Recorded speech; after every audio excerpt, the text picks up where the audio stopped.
데사우 이렇게 옮겨갔거든요. 바이마르에서 처음 모였을 때는 중세의 건축물을, 중세의 대성당을 짓는 그 장인들과 그리고 대성당을 건축했던 건축사 그리고 노동자들 막사를 만들어가면서 대성당의 프로젝트가 있으면 삶을 함께하면서 건물을 지어갔었습니다. 일종의 작업 공동체였죠. 이런 것들을 현대 미술에 접목하고 미술을 삶에 다시 돌려주자 하는 그런 의미에서 바우하우스 운동이 일어났다고 제가 공부한 바가 있고요. 그 바우하우스의 정신을 가장 잘 구현내고 있는 브랜드가 이케아입니다. 아주 흥미롭기로는 제가 고전 미술부터 현대 미술까지 흘러오는 그 거시적인 관점에서의 키워드를 이렇게 조금 뽑아봤는데요. 우선 예술은 상징성을 가지고 있었습니다. 예술이 지향해 있었던 것은 인간이 경험할 수 없는, 하지만 경험하는 세계를 지배하고 있는 정신적인 그 무언가가 있을 것이다. 그리고 그 무언가를 형상화하는 인간들의 영혼들을 끌어오는 그런 상징적 세계로서의 미술이 아주 중요한 역할을 했었던 적이 있고요. 르네상스 이후부터는 재현이라는 것이 중요한 개념으로 등장을 합니다. 그게 고전 미술 19세기, 19세기 초반까지 낭만주의 미술까지는 재현이라는 것이 굉장히 중요한 키워드로 미학적 원리들을 작용을 했었고, 그 이후에 모더니즘이 등장을 하면서 표현이라는 것이 아주 중요한 키워드로 등장을 합니다. 그리고 모더니즘이 막을 내리고 개념과 관념이라는 중요한 미학적 지향성을 가졌었던 포스트 모더니즘, 그리고 지금 우리가 논의하고자 하는 시대가 물음표의 시대입니다.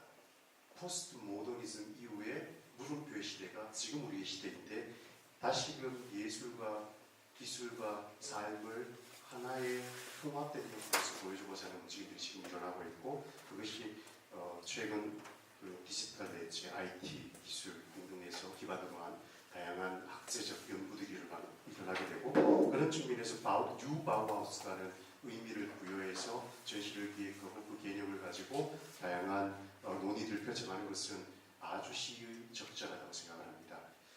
감사하게도 오늘 네 분의 발제자분들께서 아주 흥미로운 주제로 저희들에게 직접 자극들을 해주실 텐데요.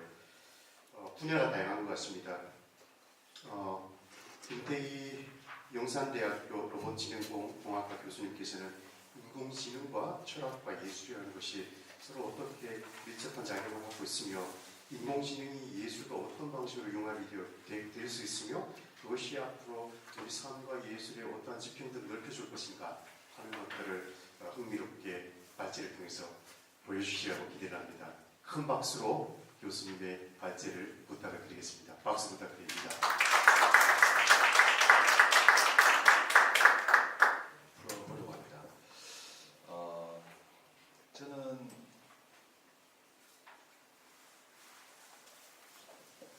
원래 전자공학을 전공해서 완전히 공학자였습니다. 그래서 좀 더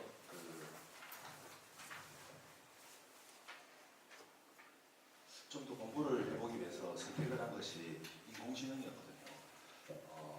영국 에딘버러입니다. 두 번째 도시가 에딘버러인데, 저렇게 고생창연한 도시에 인공지능이 그때는 세계에 한 3위 정도가 됐습니다. 그래서 가서 인공지능 공부를 열심히 했는데, 처음부터 수업을 듣는데 지능이 무엇인가 라는 이야기를 하기 시작하는 겁니다. 제가 하기 시작한 게 아니라 원래 그런 이야기들을 하고 있었던 분야가 인공지능이었던 겁니다. 지능은 무엇인가? 왜냐하면 무엇인지 알아야 그것을 컴퓨터나 기계로 구현을 할 수 있을 테니까. 그래서 사람이 그러면 지능을 가지고 있는 거니까 사람의 지능은 이런 것이다 라고 이야기를 해야 되겠죠. 그런데 이제 그것도 여러 가지 관점이 있을 수가 있겠는데, 그러면서 이제 사람들은 고민을 많이 하게 됩니다. 과연 지능을 내가 가지고 있는 것일까? 나하고 세상하고의 관계가 무엇일까? 그 속에서 지능은 어떤 역할을 하는 것일까? 또 나아가서 지능은 마음의 작용일까? 아니면 몸의 작용일까? 몸이 과연 내 지능에 어떤 영향을 주는 것일까? 이런 거죠. 그러니까 갑자기 저는 전자공학을 하다가 이런 이야기를 하기 시작하니까 도저히 감이 안 잡히는 겁니다. 그러니까 그 한국말로는 마인드, 마음이라고 하면 아니 난 마음이 뭔지를 알고 있다고 생각했습니다. 의심도 안 했죠. 알고 있는지 아닌지 궁금하지도 않았습니다. 마음이 무엇인가. 그런데 어느 날 영어로 공부를 하는데 마인드라고 하는데 문장 속에 마인드라는 단어가 있습니다. 분명히 마인드라는 단어는 아는데 그 문장이 이해가 안 되는 겁니다. 그래서 나중에 깨달았습니다. 아, 내가 정말 아는 게 없구나. 그래서 그때 이제 석사를 할 때부터 그런 이제 일종의 지적인 위기의식을 많이 느꼈고, 그러면서 도대체 뭘 어떻게 해야 좀 더 좀 분명히 뭔가 이렇게 뭘 해야 될지 알 수 있을까라는 고민을 많이 했었고, 그것이 이제 계기가 돼가지고 저는 나중에 박사를 하고 한국에서 활동을 하다가 다시 미국을 가서 2년 동안 예술 석사를 했습니다. 그래서 그게 2010년도이고 그때부터 이제 작품 활동을 하면서 작가로서 활동을 하고 있습니다. 그러면서 저는 이제 그 인공지능을 공부를 하면서 이렇게 가졌던 문제의식들, 또 배웠던 그런 이제 개념들, 그리고 나의 생각 이런 것들을 이렇게 조합을 해서 예술에 의해서 실험하고 이렇게 공부하고 이렇게 하고 있는데요. 주로 저는 자동적으로 움직이는 장치 또는 또 인터랙션을 하는 그런 장치를 가지고 작품을 만들고 있습니다. 그래서 오늘 그 말씀은 인공지능을 하는데 어떤 게 철학적 이슈가 되는 것인지, 그것이 예술하고 어떤 관계가 되는 것인지를 중심으로 해서 말씀을 드리고 그 말미에 몇 가지 문제를 한번 제기해 보고 싶습니다. 먼저 그 인공지능은 이렇게 다양한 분야를 걸쳐서 공부를 해야 답이 나오는 그런 그 분야라고 할 수 있습니다. 그래서 아주 그 이론적이면서도 인문학하고도 아주 밀접하게 연관이 있고, 그러면서도 아주 기술적으로도 대단히 그 복잡하고 이제 그 첨단의 기술을 요구하는 그런 분야라고 할 수 있는데요. 지금의 인공지능은 크게 세 가지 접근 방법이 있다고 할 수 있습니다. 첫째, 지식 기반형인데, 지식 기반형은 지능은 우리가 그 말로 표현할 수 있는 생각을 컴퓨터가 따라하도록 하는 거로 구현이 가능하다라고 하는 그런 전제에서 시작을 합니다. 그러니까 이를테면 어떤 접시 위에 사과를 올려라, 이런 걸 말로 이렇게 표현할 수 있는 그런 행동이지 않습니까? 이런 식으로 이제 그 AI를 한번 구현을 해보겠다라는 접근 방법이고요. 그렇기 때문에 어떤 그 기호가 굉장히 중요하죠. 그래서 그 사물을, 세상을, 또는 어떤 행동, 또는 지능 이런 거를 이제 그 사람의 언어인 기호로 표현 가능해야 되고, 그렇게 표현된 것을 이렇게 모디플레이션을 해서 자동 프로그램을 하게 만드는 거죠.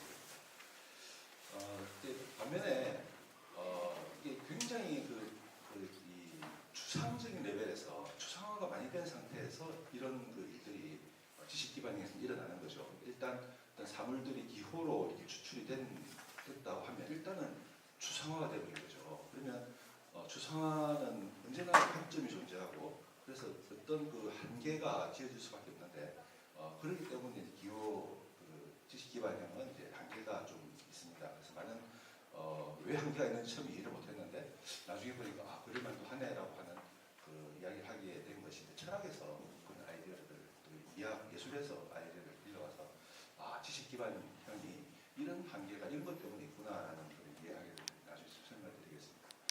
두 번째, 데이터 기반형은 지식 기반형도 좋은데 사람이 이렇게 지능적인 행동을 하는 것은 타고 들어가면 결국은 바닥에는 신경이 있는 거야. 그래서 사람의 신경이 어떻게 작동하는지를 수학으로 모델링을 해가지고 수학 공식으로 만드는 거죠. 그래서 그것을 컴퓨터가 계산을 하게 해서 사람의 지능을 한번 구현해보자 라고 했는데, 이 연장선에서 요즘 이제 아주 각광을 받고 있는, 기대를 많이 하고 있는 것이 바로 딥러닝입니다. 이제 이건 또 너무나 또 그 기호 지식 기반형하고 좀 다르게 너무나 또 마이크로한 레이어에서 어떤 작동이 일어나기 때문에 굉장히 그 추상화를 하기 어려운 그런 문제를 갖고 있습니다. 그런데 그런 중요한 어떤 기술적인 난제들이 해결이 되어가면서 굉장히 기대를 모으고 있습니다. 세 번째는 이제 그 경험 축적행인데요. 우리 알파고 알지 않습니까? 알파고의 어떤 기본 어떤 맥락이 바로 경험 축적행에 의해서 만들어졌습니다. 이제 잘하는 행동에 대해서 상을 주면 그쪽을 계속 이렇게 잘 하려고 학습을 하는 그런 거를 이제 컴퓨터가 할 수 있도록 하는 그것이 이제 경험 축적입니다.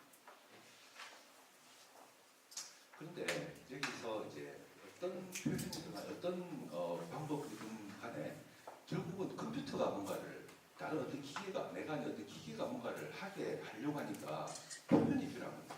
그래서 앞에 지식 기반형 지식을 표현을 해야 되고 이제 신경망을 가지고 하는 데이터 기반형도 어쨌든 어떤 그 계산 구조를 표현을 해야 되는 거죠. 그리고 어떤 작동을 하고 있는 기계는 그 안에 어떤 내재된 표현을 가지고 있고 또는 작동을 한 결과로서 그 표현을 표출을 하는 결국은 표현을 중심으로 해서 이런 그 메커니즘을 우리는 이해를 할 수 있겠다는 겁니다.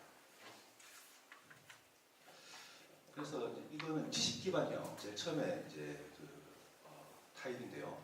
그런 시스템에서 지능 시스템이 일하는 방식이라는 예를 들어서 이렇게 할 수 있습니다. 부품이 바닥에 닿았으면 놓아라. 바닥에 닿았으면 놓아라. 아주 단순한 거지만 지능적인 행동이라고 할 수 있는 거죠. 상대가 조를 움직이면 나는 문을 걷다. 방 온도가 너무 내려가면 보일러를 켜라. 무인 자동차는 앞에 사람이 있으면 서야 한다. 내가 웃으면 로봇도 따라 웃는다. 다 표현입니다. 표현이고 다 표현이 필요합니다. 그런데 여기에서 하나 공통점은 뭐냐면 바로 뭐뭐 하면 뭐뭐 한다 라고 하는 조건에 어떤 반응하는 반응 구조입니다. 그래서 지능 시스템을 만들 때 이런 이제 룰을 많이 컴퓨터가 알게 하면 다양한 상황에서 다양한 판단을 하기 때문에 지능성이 더 높아질 것이다라고 하는 그런 접근 방법이 바로 이런 그 방법이죠. 그래서 로봇이 사과를 찾으면 만약에 찾을 수 있다면 접시에 올린다. 하나의 어떤 지능적인 행동을 한다라고 할 수 있겠죠. 그런데 여기서 아주 심각한 문제들이 좀 발생합니다. 그렇게 하기 위해서는 다양한 사물들을 이렇게 데이터베이스 또는 지식 베이스라고 하는데요. 이렇게 지식으로서 머릿속에 컴퓨터가 저장을 합니다. 그런 다음에 카메라로 사과를 보게 되면 이게 사과다 라고 이야기를 하게 되겠죠. 그런데 문제는 사과는 정말 다양한 사과가 있는 겁니다. 그래서 그럼 어떤 사과를 보여줘야 되는지, 어떤 사과를 컴퓨터가 로봇이 알게 해야 되는지, 내가 사과를 컴퓨터한테 가르쳐줘야 되는데 이런 게 사과다라고 가르쳐줘야 되는데 과연 나도 사과를 다 알까 하는 거죠. 그리고 내가 아는 사과를 컴퓨터한테 가르쳐줬다 해서 그 컴퓨터가 내가 아는 대로 그 사과를 그대로 알까? 이런 것들이 굉장히 심각한 문제 이슈가 되는 겁니다. 그래서 정말 따지고 보면 우리 각자는 어떻게 사과를 아는가? 사과가 뭐라고 생각하는가? 그리고 정말 저희들이 각자가 알고 있는 이 사과는 정말 같은 사과일까라는 거죠.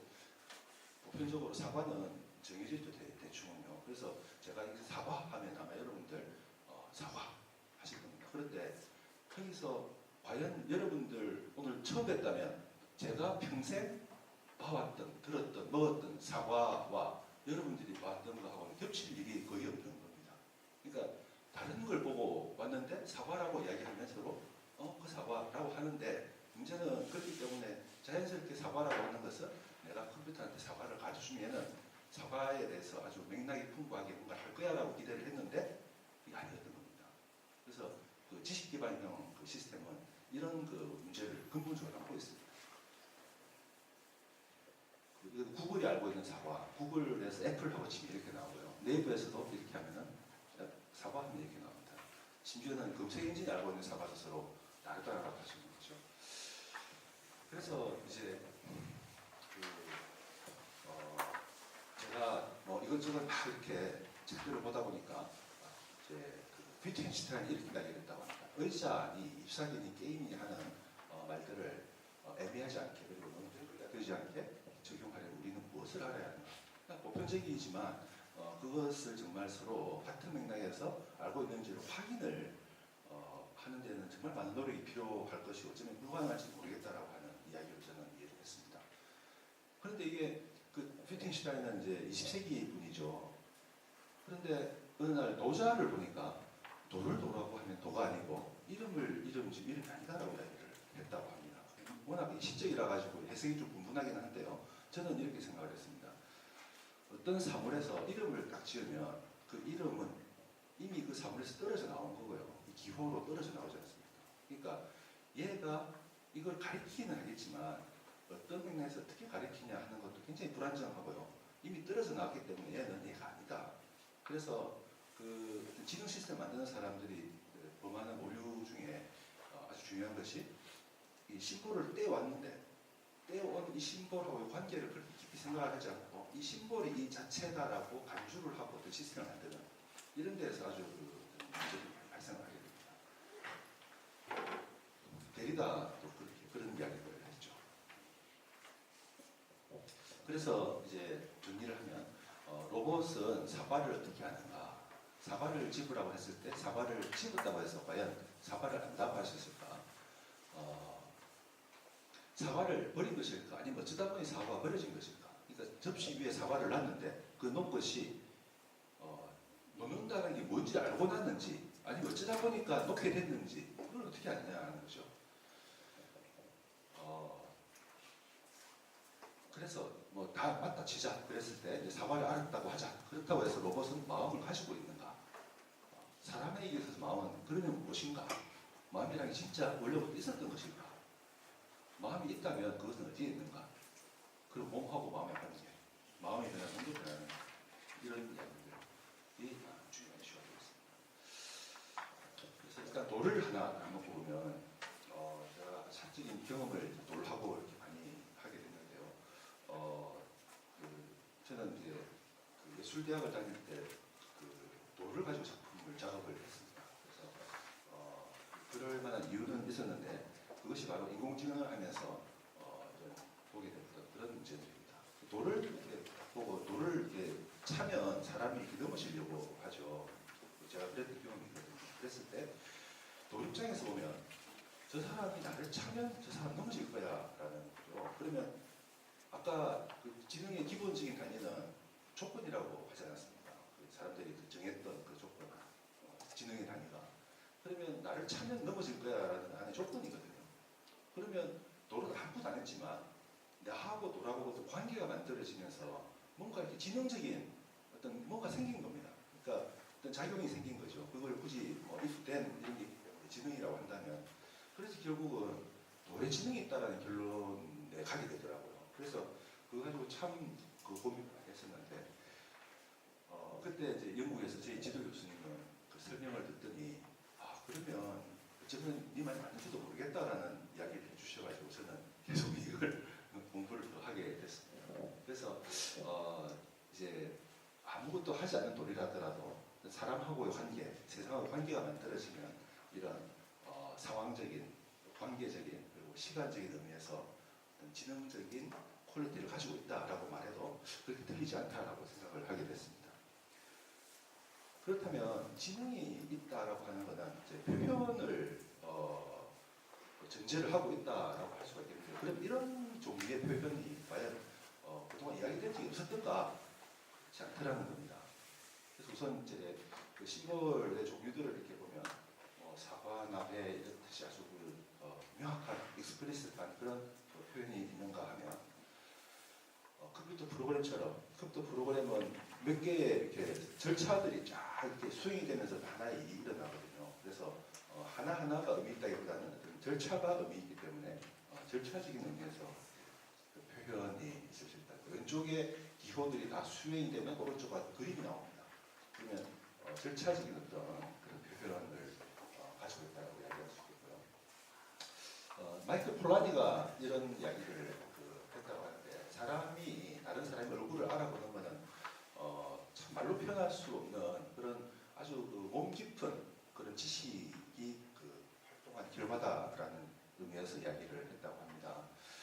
새가 하늘을 나는 것은 아주 복잡한 에어로다이나믹스를 몸에 내재하고 있는데 그거를 어디에 있냐, 그걸 어떻게 표현할까 짚어보면 참 찾기가 어려워요. 그 몸에 아예 내재되어 있는 그런 성격의 표현이라는 거죠.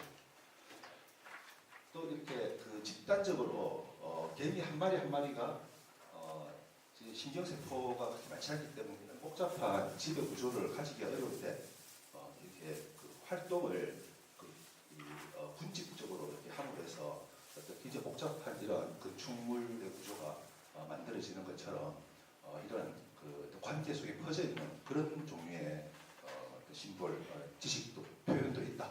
라고 이야기를 하시겠습니다. 모든 발제가 끝이 나면 맨 마지막에 종합 토론 시간에서 자유롭게 질의를 하도록 하고요. 질의와 토론을 하도록 하고 김태희 교수님 발제를 들으면서 예전에 제가 강연에서 그런 예언을 한 적이 있습니다. 미래에는 미대를 졸업한 사람이 예술가가 되는 것이 아니고 공대를 졸업한 사람이 예술가가 분명히 나올 것이다. 제 예언을 실현시켜 주신 분을 오늘 제가 만나게 돼서 개인적으로 굉장히 기쁘게 생각을 합니다.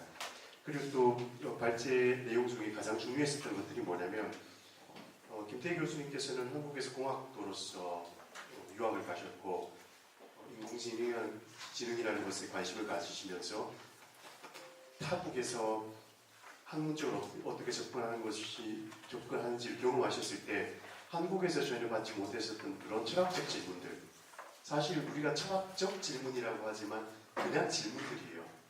우리가 무심코 던지는 그 질문들, 혹은 우리는 지금 던지지 않고 있는 질문들, 한국 공학도들이 던지지 않은 질문들. 하지만 유럽에서는 기술을 다루는 사람들은 분명히 그 기술이 가지고 있는 다양한 윤리적, 도덕적, 사회적, 역사적 맥락들을 함께 고민해가면서 기술을 발전시킵니다. 그런 측면들이 아마 교수님께서 외국에서 유학을 하셨을 때 마주하셨던 한국적 문화의 충격이라고 생각이 되고, 그런 충격의 그 간극 속에서 오늘날의 이런 연구에 대한 관심들이 싹트지 않았나라는 그런 생각이 듭니다. 아주 좋은 교수님을 그 지도 교수님으로 두신 것 같아요. 왜냐하면 좋은 선생은 학생의 그 아이디어와 전개 방식에서의 문제점을 찾아내고 그걸 비판하는 것이 아니고, 많은 문제점이 있음에도 불구하고 새로운 흥미거리로 가져갈 수 있는 또 다른 논제를 제시해 주는 게 중요하다고 생각이 되는데요. 오늘 발제를 들으면서 수많은 질문들을 제가 가지게 되었었지만은 그 질문들이 결론적으로는 지금 교수님께서 우리 김태희 교수님께서 하고 계시는 완성된 것이 아니고 앞으로의 완성되어 갈 작품들의 그 도상을 만들었다라는 측면에서 아주 흥미로운 생각들을 많이 하게 되었습니다. 흥미로운 발제 감사드리고요. 나중에 저희가 토론 시간에 아마 더 많은 질문들이 나올 것으로 예상이 되고, 두 번째 또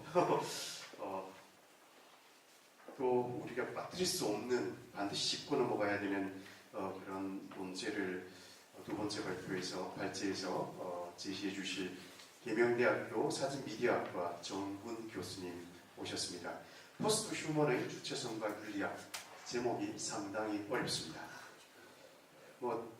쉽게 제가 이렇게 짐작을 하자면 포스트 휴먼이라고 하면 최근에 영화도 나오지 않았습니까?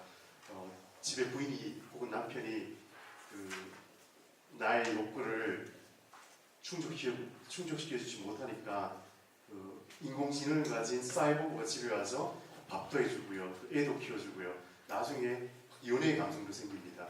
이제 그게 포스트 휴머니즘의 시대에 대한 영화에서 우리가 경험할 수 있는 것들이 아닌가라는 생각이 드는데, 그렇게 되었을 때 과연 포스트 휴머니즘 사이보그가 사람과 거의 유사하게 기능적으로 작용을 했을 때 과연 우리가 휴먼이라고 하는 것을 지금까지는 이렇게 규정을 해왔는데, 그렇다면 인공적으로 만들어진 사람이 어떻게 사람으로 규정될 수 있는가, 사람에 대한 새로운 개념 규정이 논의가 되어야 할 것이고, 또 사람에 대한 규정과 함께 사회적 책임감, 주체성, 또 윤리적 책임감, 이런 굉장히 복잡한 문제들이 있다고 생각이 됩니다. 지금 자동차 업계에서는 무인 자동차를 개발하지 않습니까? 우리는 조금 늦다고 생각을 하지만 미국에서는 이미 무인 자동차가 상용화가 되었을 때 법적 책임을 어떻게 물을 것인가 하는 부분도 아주 많이 논의가 된 것으로 알고 있습니다. 아마 그런 측면과 우리가 동시대에서 직면하고 있는 다양한 과제들을 함께 고민해 가시면서 정우 교수님의 발제를 들으면 아마 조금 더 풍성해지지 않을까라는 생각이 듭니다. 정우 교수님 큰 박수로 발제 부탁드리겠습니다. 안녕하세요. 김영대학교 사진미디어과의 정우입니다. 반갑습니다. 제가 말씀드리고 싶은 거는 앉아서 할게요. 드리고 싶은 거는 방금 말씀해 주신 것과 같이 오늘날의 우리 기술적 조건, 환경적 조건 이런 데에서 어떻게 보면은 인간이라고 규정지을 수 있는 범주가 어디에 있고 어떤 거냐, 그리고 이제 그렇다면 우리의 변화한 주체의 모습으로서의 주체성은 어떤 거고 윤리학은 어떤 지점이 될 것인가, 이런 거를 조금 폭넓게 이야기하고자 합니다. 첫 번째로는 제가 이렇게 짠 모든 PPT는 제가 쓴 텍스트에 기반해서 흐름을 만들었으니까 같이 비교하시면 좋으실 것 같아요. 첫 번째는 포스트 휴먼과 휴먼, 이 두 가지 개념이 지금 사실 문제적인 용어처럼 보일 수 있습니다. 그러니까 오늘날 포스트 휴먼이라는 얘기는 인간의 현존에 대해서 의문을 제기하게 되게 하고요. 그리고 또 한편으로는 인간이라는 조건에 개념적 변화를 요구하는 용어로서 구성하고 있습니다. 실제로 이는 다양한 분야에서 널리 활용되는 개념이에요. 하지만 분야마다 좀 구성되는 방식이 좀 다릅니다.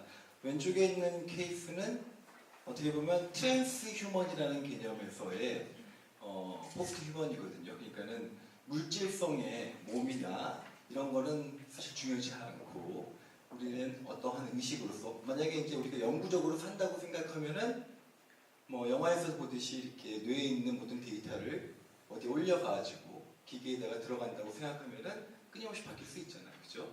그런 개념이고요. 오른쪽 같은 경우는 말 그대로 이제 기계공학과 인체가 합체된 사이보그의 개념 같은 문제가 될 수도 있겠죠.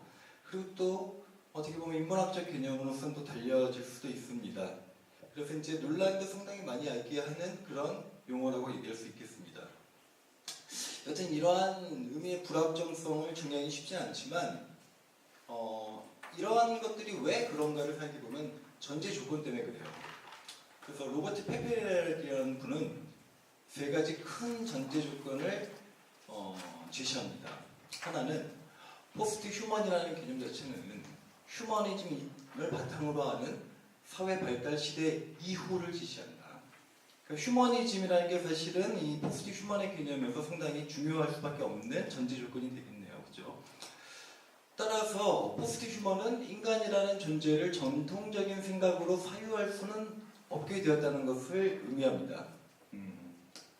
그렇겠죠. 그 이후니까, 그죠? 휴머니즘이 변화해버리고 과연 포스트 휴먼이라면은 인간을 우리가 어떻게 생각해야 되는지 생각하게 하고요. 세 번째는 이러한 시대는 과학적으로 봤을 때는 생물학과 기술과학의 수렴이 일어나 양자가 식별 불가능하게 된 시대다, 이렇게 말할 수가 있습니다. 즉 이러한 이야기는 인본주의의 시대, 이제 이게 한편으로는 인간 중심적인 사유가 통용되어 온 역사를 의미하는데 이러한 인본주의 시대가 끝난 다음의 시기를 우리는 포스트 휴먼의 시대다, 이렇게 말할 수 있겠습니다. 그래서 포스트 휴먼이라는 개념 자체는 우리가 살아가는 데 있어서 인본적인 사고가 더 이상 보편적인 근거가 되기 어려운 시대라는 것을 가리키는 지표라고 말씀드릴 수 있겠습니다. 자, 그리고 이거는 아까도 기술공학과 생물학이 융합되는 시기 이렇게 됐는데 사실은 그 말은 결국 유전공학의 시대와 함께 시작되는 이야기거든요. 그렇다면은 우리는 이미 포스트 휴먼의 시대에 들어섰다. 어쩌면 우리 자체도 포스트 휴먼이다, 이렇게 말씀드릴 수가 있을 것 같아요. 자, 그래서 이런 점에서 본다면은 인간과 인간 아님의 경계를 나누던 기존의 수많은 기준이 회의가 되고 과학의 분야가 융합되는 변화의 조짐 이후를 총칭해서 포스트 모던의 시대다, 이런 식으로 우리는 규정할 수가 있겠습니다. 이러한 점에서 포스트 휴먼이라는 개념은 인간 중심적 사고의 시대를 넘어 새로이 나타나는 사유에 대한 포괄적인 주체성에 관한 것이고, 인간 아님의 존재가 이 세계의 주체로 변화했다는 것을 표명하는 것은 아니다. 경계가 무너졌다, 이런 식으로 우리가 이해하면 될 것 같고요. 인간 아님이라는 것은 사실은 인간으로 우리가 생각했던 기존의 개념이 아닌 것들, 사이보그도 마찬가지일 거고요, 기계인간도 마찬가지고 안드로이드도 마찬가지고, 다 이런 것들을 총칭할 수도 있고요. 과거로 치면은 괴물들, 그죠? 어떻게 보면 이제 동성애자 요즘 이슈가 많이 불거지는데, 동성애 이슈 같은 경우도 과거에는 괴물로 인식을 하지 않습니까? 인간 아니라고 생각한단 말이죠. 그런 것처럼 과거에 인간이라고 규정되었던 범주와 인간이라고 규정하던 범주가 이미 흩어지는 시대, 그거를 포스트 휴먼의 시대다, 이렇게 말씀드릴 수가 있겠습니다. 사실 포스트 휴먼에 대한 우리의 열망과 두려움은 그래서 인식론적으로 규정되고 보편적으로 통용되어 온 인간의 한계를 넘어선 미규정된 존재에 대한 불확실한 기대와 우려와 상응한다고 말씀드릴 수 있습니다. 조나산 컬러 같은 경우에는 이러한 포스트 휴먼 시대의 주체성이나 그 본질에 대한 하나의 제기를 합니다. 어떻게 얘기를 하냐면요, 제가 이제 글에도 썼는데, 포스트 휴먼 연구가 빈번하게 공상과학이나 소설, 그리고 인공두뇌학, 체계 이론, 시스템 이론, 이런 것들을 이용하지만 그 주장은 우리가 제어할 수 없는 복합적인 체계 혹은 회로의 일부가 된 상황을 창조해야 했다는 것이 아니다 라고 말하면서 문제의 핵심이 지배와 피지배의 구조에 의문을 제기하는 데 있다고 말한다, 이렇게 얘기를 합니다. 아까도 말씀드렸지만 인간과 인간 아님을 경계짓는다는 것은 인간 자체가 이미 지배적인 사고를 갖고 지배적인 주체에 위치한다는 의미를 갖고 있는 거기 때문에 이런 의문이 아주 밑바닥에 깔려있다, 이렇게 얘기를 하고 있는 거고요. 사실 이 모든 이야기의 시작은 이 사람에서 이루어졌다고 생각할 수 있습니다. 더나 하로웨이라는 분인데, 이분은 이제 사이보그 선언이라는 얘기를 해요. 그래서 핵심은 사실 이분이 페미니스트예요. 페미니스트라 가지고 젠더, 얘는 남성이야, 얘는 여성이야, 이거를 극복하는 개념을 생각하다 보니까 매번 남자는 지배적인 위치에 있고 여성은 피지배적인 위성에 있다. 이게 어떻게 극복할 거냐? 아예 그 경계를 넘어서는 단계를 생각해 봐야 할 것 같다라는 차원에서 사이보그를 생각한 겁니다. 그래서 이분적인 젠더의 정책을 극복하기 위한 포스트 젠더의 지표다, 이렇게 얘기할 수 있는데요. 여기에 근원을 둡니다. 그래서 아까 조나선 컬러가 제기한 질문도 이러한 연장선상에 있습니다. 자, 이러한 관점은요, 인간 그리고 인간 아님의 경계를 모호하게 하는 존재론적 사유가 인간 중심의 사회 전반에 대한 본질적 변화를 야기하게 되었음을 가리킵니다. 그리고 이 모호해진 우리의 사태를 포스트 모던이란 말로 정의하고 있는 것이고요. 그러니까 이분인데요. 이게 꽤 이전에 하신 작업인데요. 그죠? 사이보그를 만들었어요. 재밌는 게 이 작업 자체가 이미 현대화되고 기계화된 많은 문명 중에서 여전히, 그리고 사이보그를 만들어진 입장에서도, 이거는 예술 작품이지만 우리가 만화에서 보든 영화에서 보든 여성의 이미지는 그대로 간다는 것, 가슴이 있고 굴곡이 있고 이런 것, 우리의 그것들을 다시 한번 재관찰하자, 이런 관점에서 한 작업인데요. 그런 점에서 이러한 문제의식을 같이 제기했던 작업이라고 말씀드릴 수 있을 것 같습니다. 즉 포스트 휴먼의 주체성에 대한 논의는 인간성과 인간 아님의 속성의 경계를 재맥락화하고자 하는 목적에서 이루어진 게 아니라 어떤 휴먼이라는 협의의 개념을 넘어서는 포스트 휴먼의 대안적 가능성을 과거 휴먼에 속하지 않았던 개체와 그러한 문화 또는 자연 이런 걸 포함해서 새롭게 정립해야 하는가 이에 대한 문제의식에 초점을 두고 있는 거라고 하겠습니다. 이거구나. 자, 두 번째로는 인본주의나 인간에 대해서 한번 조금 더 생각을 해볼 필요가 있지 않겠느냐 해서 아마 다 아시는 이야기지만 잠깐만 이야기를 하겠습니다. 사실 서구 모더니티의 토대가 되는 이성은 모든 사물의 척도이자 이성적인 인간, 요즘 인문학에 관심이 있다 보니까 이 말 많이 쓰죠. 후마니타스, 이성적 인간이라는 이 키케로가 한 이야기인데 이것이 휴먼의 합리적 진보 개념을 바탕으로 하는 겁니다. 우리가 잘 알고 있는 레오나르도 다빈치의 비트루비우스적 인간은 이 같은 휴먼의 이상적 아름다움을 표상하는 대표적 사례이고요. 이러한 인간에 대한 신조는 점차 유일무이하고 자기규율적이고 도덕적인 인간 이성의 힘을 표방한 유럽의 문명화 모델이 되었고 그와 함께 점차 지정학적인 위계를 보편화하는 이념적 토대를 마련하게 되었습니다. 여튼 모더니티의 폐해는 다 아실 거예요. 여기에 오른쪽에 보면 간단하게 나왔지만 인종주의에 대한 문제, 제국주의 이런 것들 그리고 성차별 이런 것들이 다 여기에 포함이 되겠죠. 근데 그 중요한 거 핵심은 인간이란 존재는 그럼 과연 누구냐? 몇 가지 특성을 갖고 있는 거죠. 유럽 중심의 남성의 그리고 이제 피부로는 핑색이고 이런 식의 어떤 티피컬한 모습이 결정되는 겁니다. 인간의 모든 이미지의 귀결은 그쪽으로 가는 거예요. 자, 하지만 토니 데이비스는 이런 관점에서 아주 흥미로운 이야기를 전개합니다. 모든 휴머니즘은 지금까지 제국적이었다고 표현하면서 휴머니즘의 실천에 대해 어떤 계급이나 어떤 성, 어떤 유전체의 이로운 특정한 강세로 말한다라고 얘기를 합니다. 따라서 이제 휴머니즘의 포옹은 그것을 받아들인 사람도 숨막히게 한다고 말하고 있습니다. 그러니까 내가 휴머니즘의 어떤 이상적인 생각을 갖고 있는 사람도 끊임없이 나의 검열을 하게 되죠. 내가 이 한 점으로 귀결되는 이미지에 부합한 생각을 하고 있는가, 내가 알게 모르게 그러한 점을 토니 데이비스는 말하고 있는 겁니다.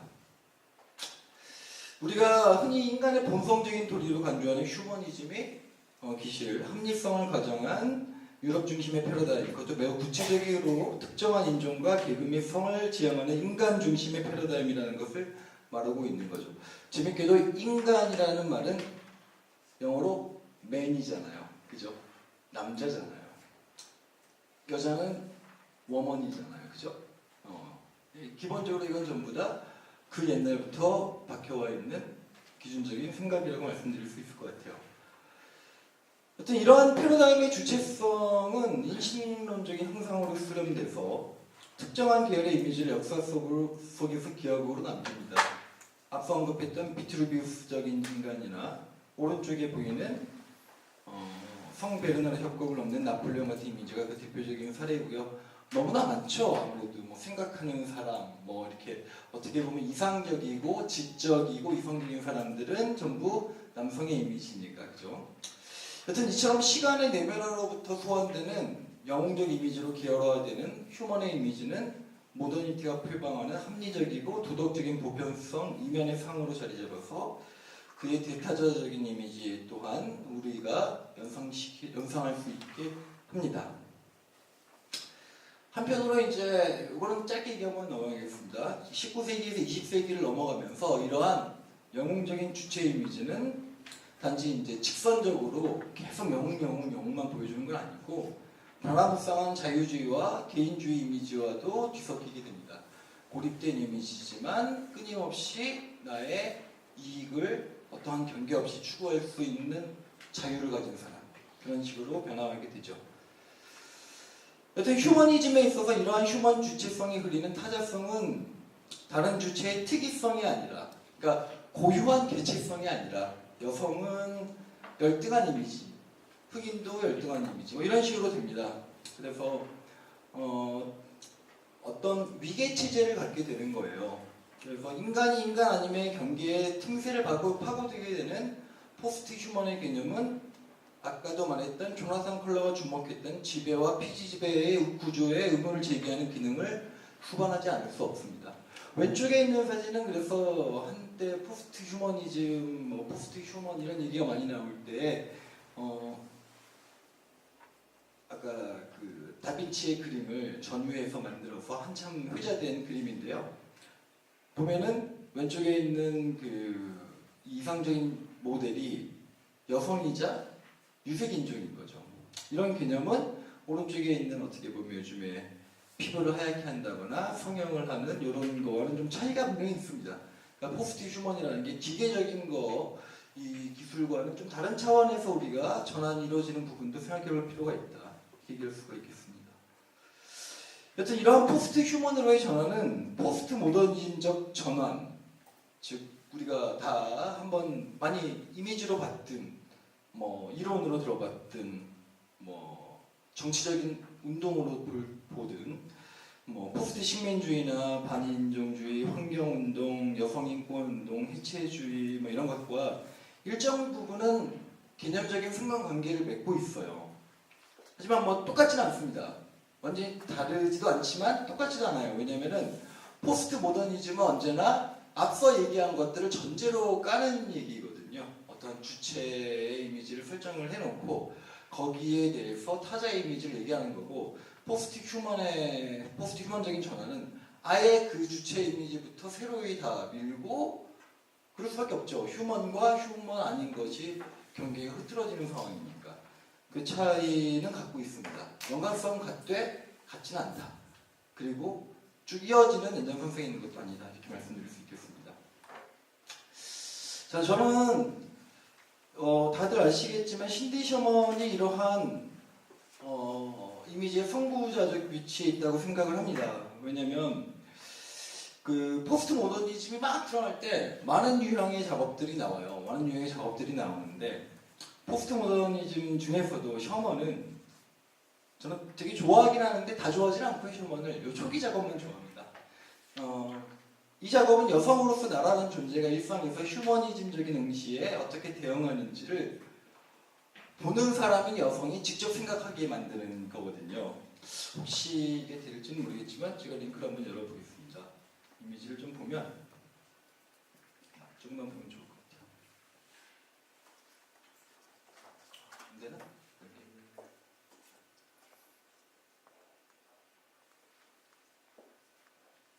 길지 않은 거라서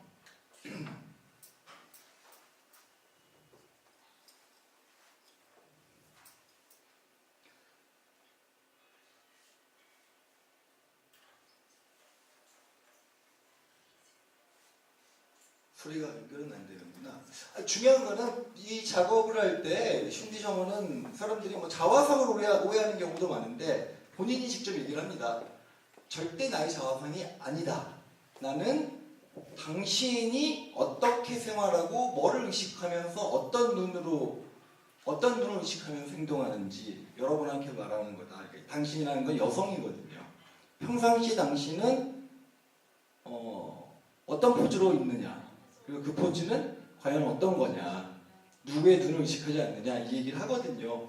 근데 그게 재밌는 게 카메라로 찍으면서 어떻게 보면은 현대 사회의 CCTV처럼 감시하는 입장처럼 보는 거잖아요. 근데 이 감시하는 입장 자체가 우리의 시각적인 이 가능성이 커진 거거든요. 기계에 의해서, 카메라에 의해서. 그러니까 그거에 대한 다른 가능성을 최초로 제기한 사람 중에 하나다 이렇게 생각할 수가 있어가지고 저는 신디 셔먼의 초기 작업이 상당히 중요하지 않은가 이렇게 생각을 합니다. 1년의 작업들은 전부 그래서 의외의 작업인데도 의외의 공간에서 포즈가 항상 누군가가 나를 봐주기를 바라는 아주 미묘한 제스처들이 핵심인 작업이에요. 그래서 이처럼 셔먼의 초기 작업이 포스트 휴먼의 선구적 성격을 갖는 건 아까도 말했지만 후한 기계의 시각을 통해서 관객으로 하여금 인간의 위계적 관계의 내면으로부터 스스로를 바라보게 하여 그로부터 벗어나서 자신의 위치를 다시 한번 재설정하라고 요청하기 때문입니다. 그게 되게 이중상징적인 의미가 있다라고 생각을 하게 됩니다. 그럼 이제 요 이미지, 여기가 어디인지 아시겠죠? 여기는 도서관이에요, 그죠? 근데 지금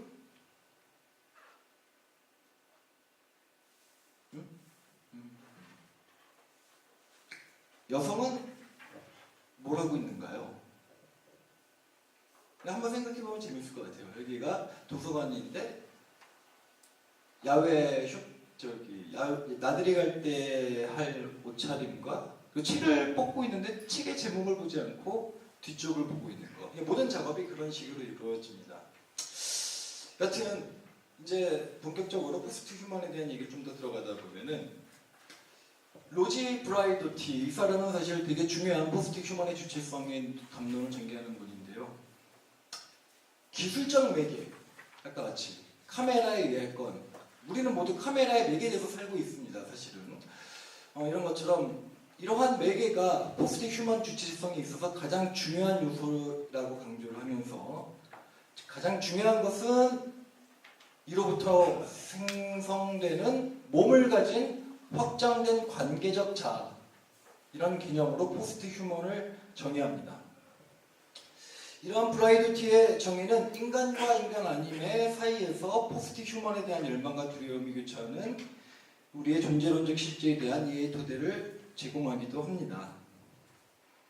자, 일상의 사이보그와, 사실은 오른쪽에 보이는 사진처럼 신체의 부분적 로봇화를 통한 직접적 사이보그화도 있겠지만, 왼쪽처럼 증강된 시각 기능, 사실 그 원형적인 모습이 결과적으로는 셔먼의 작업이에요.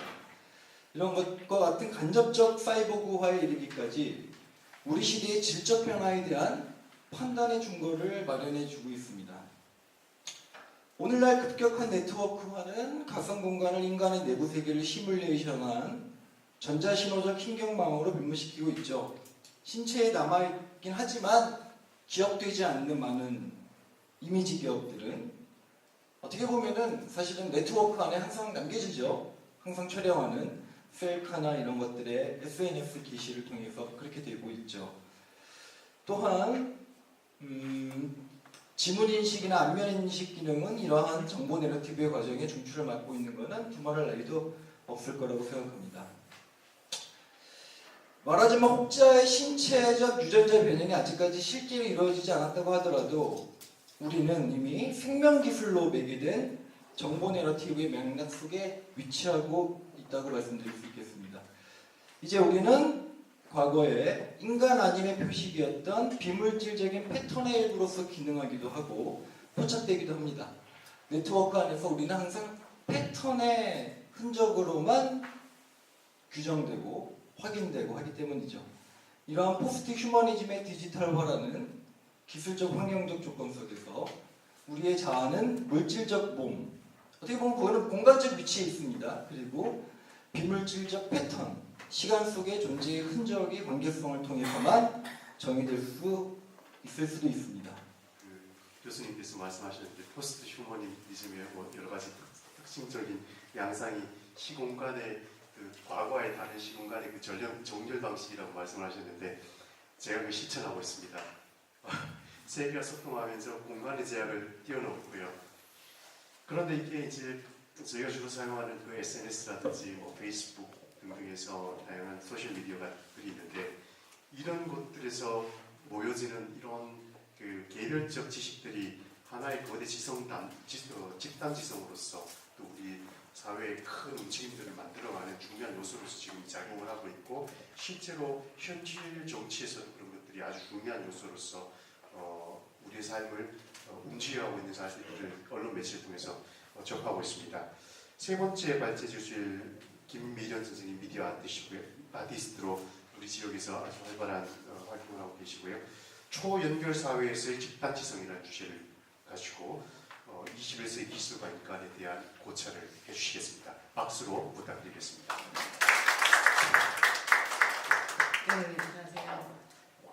저는 네, 미디어 아티스트로서 뭐 개인적인 작업도 하지만 2012년부터 이제 로컬 포스트라는 이제 컬렉티브 집단이에요. 그래서 이제 그런 그룹 작업들을 해내고 있고 뭐 지금 2012년부터 18년도면 한 6년 정도 진행하고 있는데 제가 이제 이런 주제를 설정한 것도 이제 제가 이 실천 단위 집단으로서 이제 그런 것들을 진행하고 있기 때문에 이런 이제 주제에 관심이 있고 사실 집단지성 미디어 아트라는 것은 포스트 휴먼이라는 주제에서는 살짝은 좀 더 후진 그러니까 미디어 이제 웹 2.0 시대에 브로드캐스팅 그 시대의 이야기지만은 제가 이제 그럼에도 불구하고 이 테마를 이제 다시 설정한 것은 그 4차 혁명이라는 것들이 어쩌면 이제 인간을 떠난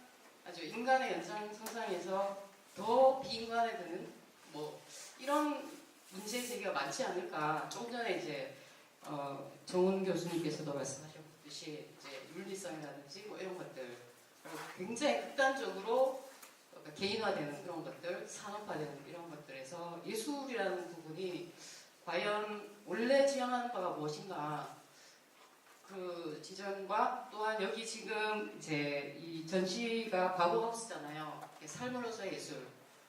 저는 개인적으로 굉장히 관심이 많습니다. 삶으로서의 예술, 삶과 예술 뭐 이런 것들이 분리되지 않고 실천으로서의 그런 그 예술에 관심이 많기 때문에 그 많은 공격을 받고 있습니다.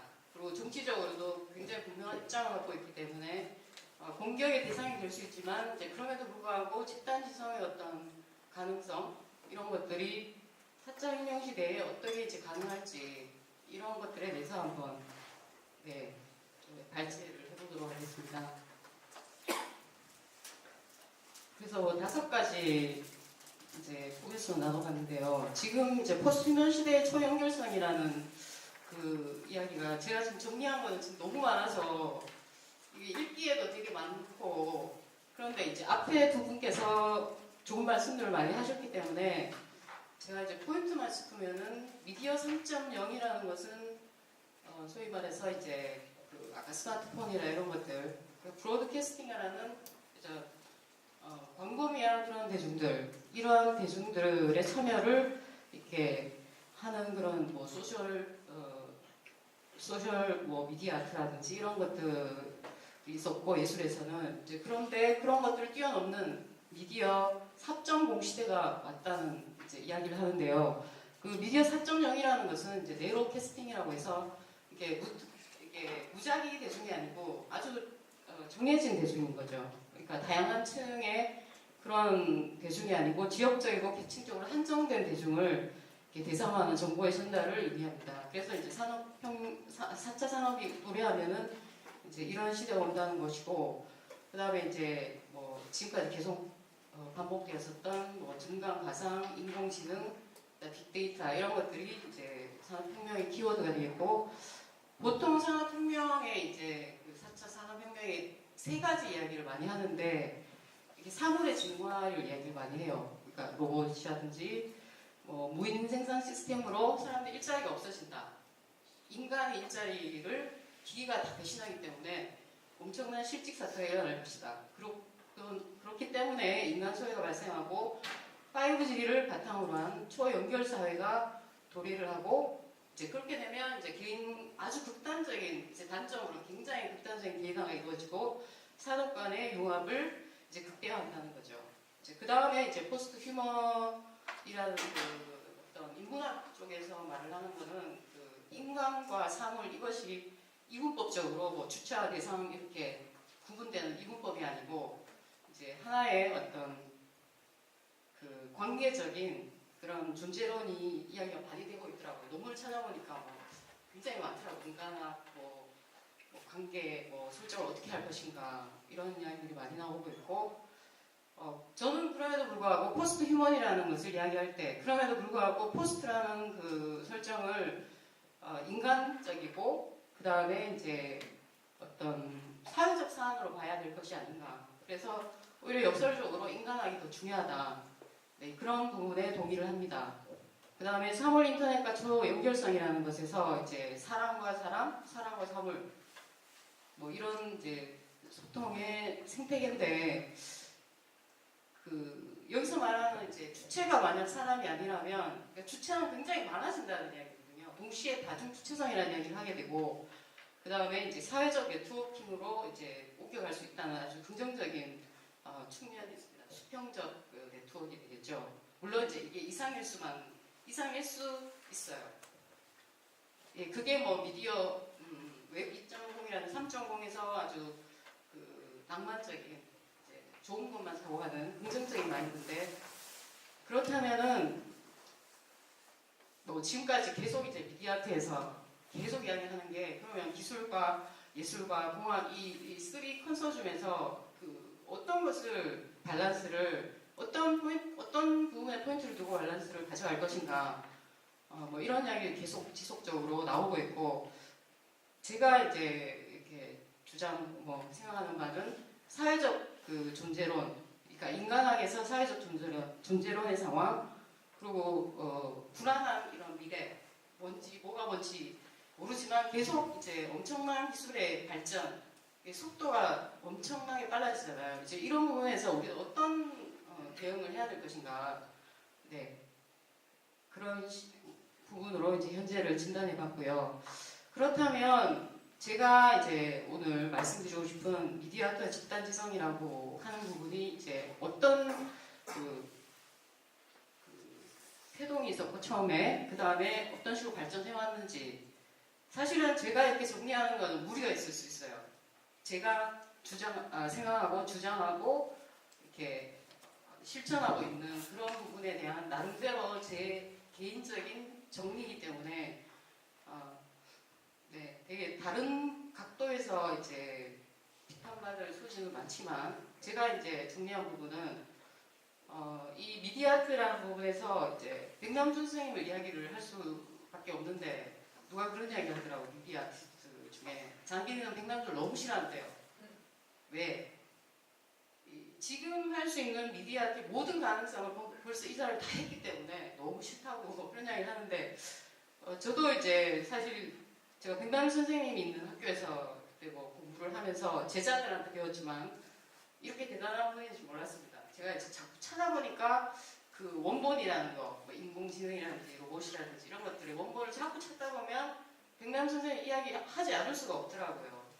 계속 이제 초기에 어떤 것들을 그 아주 발화적인 그런 형태의 작업들을 하셨기 때문에 그래서 이제 백남준이 이제 1970년도에 비디오 공연 이제 글로벌 그루브라는 글로벌 그루브와 비디오 공동시장이라는 프로젝트를 이제 했습니다. 그때 당시에 이제 TV라는 것은 바보선자죠, 바보선자. 그러니까 일방향의 어떤 소통의 그 이제 단일 채널이죠. 이제 거기에 대해서 이제 백남 선생님이 뭐 회로를 이제 그 좌석을 갖다 대서 회로를 바꾼다든지 뭐 이런 작업도 하셨는데 이제 그런 부분에서 이 작업은 그 일원화된 문화를 다양한 층위를 가진 그런 문화로서 서로 소통하고 받아들이는 가능성을 열어준 작품이 아닌가 그런 문제 제기를 하신 작품이었고 그 다음에 특히나 이제 비디오 공동시장의 모델을 이렇게 활성화를 주장하셨다는 부분에서 이제 집단지성의 가장 발화의 작업이 아니었나 생각이 들고요. 그 다음에 이제 우리가 이제 미디어 아트에서 집단지성이라고 가장 많이 생각할 수 있는 게 뭐 아트라고는 할 수 없지만 위키페디아 그러니까 모든 사람들이 같이 뭔가 개념을 만들어가져요. 사전에 이렇게 붙어서 그러니까 위키페디아는 이제 개념 자체를 모든 사람들이 달라붙어서 이렇게 삭제하면서 만들어가고 뭐 이런 식의 그 사전이죠. 이제 그런 것들 그 다음에 생산자가 자신의 동영상을 자유롭게 올리고 공유하는 유튜브 요즘 초등학생들의 꿈이 뭐냐고 묻는다면 뭐죠? 제일 첫 그 상위로 뜨는 게 뭐냐면 유튜브 크리에이터예요. 네, 저도 놀랐는데 제가 뭐 초등학교 이제 그런 미디어 작업 이런 것도 하니까 옛날에는 화가라는 친구들이 많았거든요. 근데 요즘은 물어보면 유튜버가 뭐지? 이렇게 부르니까 유튜브 크리에이터라는 거예요. 그러니까 일일 혼자서 방송을 하는 거죠. 이제 이런 그만큼 이제 이게 일상화되고 미디어가 대중화됐다는 거예요.